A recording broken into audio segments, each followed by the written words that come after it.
Right, hello there. So we're going to have a look at quadratic equations. So first of all, I'm going to have a look at how to do them by inspection, and then I'm going to show you how to use the quadratic formula and the relationship between the factorization of a quadratic formula and its roots. Okay, so we'll start off in this first video. We're just doing it by inspection. So I'll do four different ones. Okay, I'll do a very simple one. So have a look at this one: x squared plus 12x plus 35. And as you can see from this, all the values are positive. So when all the values are positive, how do you factorize? Well, to factorize, you have to remember that this came from two things multiplied together. And there would have been four components, because four components multiplied will always end up with three terms in your final version. So let's start with this side. There's no number in front of the x squared, so there's no coefficient of this variable, which means that in order to generate an x squared, there must have been a single x multiplied together to give me x squared. Now, similarly, to get 35, there must be a number here and a number here that multiply to give me 35. So there are obviously options. You could have 35 plus times 1, or you can have 7 times 5. But be mindful that whatever multiplies to give you the last number must add to give you the middle number. And because these are positive, 35 times 1 will multiply to give you 35, but it won't add to give you 12. So it must be the other option, 7 and 5. And because they're all positive, they're all positive.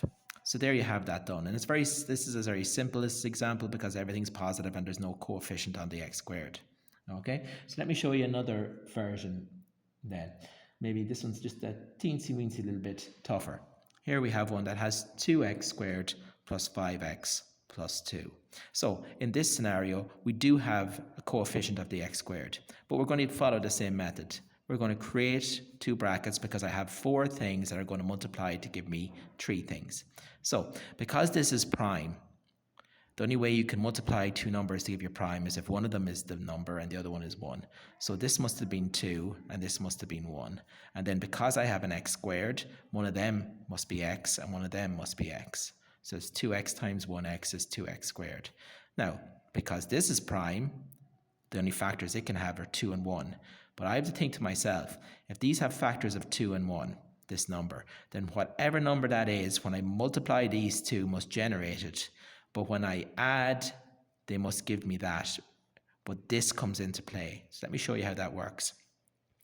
If I was to put, for example, okay, if I was to put the 2 there and the 1 there, these are all positive. Let's see what happens. 2 times 1 is 2. 2x times 1x is 2x squared. And a 2x times another 2x gives you a 4x. So that doesn't work. So we actually have to do it where 2 and 1 are far away from each other.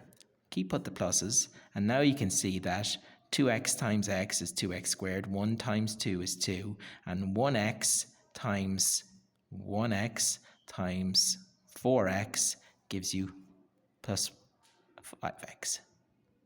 So you have to be careful when you increase the coefficient past 1, there is a little bit of extra inspection to be done. Okay, so I'm going to show you another one without a coefficient, but this time let's put in some minuses in here. Let's go with x squared minus 8x plus 15. So again, create your brackets. If there's no coefficient of x squared, then it's whatever that letter is, one of each. What two numbers multiply to give me 15? Well, I have options. I can have 15 and 1, or I can have 5 and 3. But then I have to look to the middle number. How can I add 15 and 1 in any way to get 8? I can't. So it must be 5 and 3. So let's pop in 5 and 3. But I notice that this is negative and this is positive. So whatever happens to the 5 and 3, when I multiply them to give me a positive, but when I add them to give me a negative. Now, there's only two things you can multiply to get a positive. That's two positive numbers or two negative numbers. Well, it can't be two positive numbers because that's negative. So the negative must be there somewhere. So it's two negatives because when I multiply those two negatives, I get a positive. But when I add a negative 3x and a negative 5x, I get a negative 8x. So that's that one done. Okay, I'll show you another one, but this time where the minus is on this side. Sorry, when the plus is this side and the minus is on this side. Okay, let's have a look at this one then. X squared plus 3x minus 28.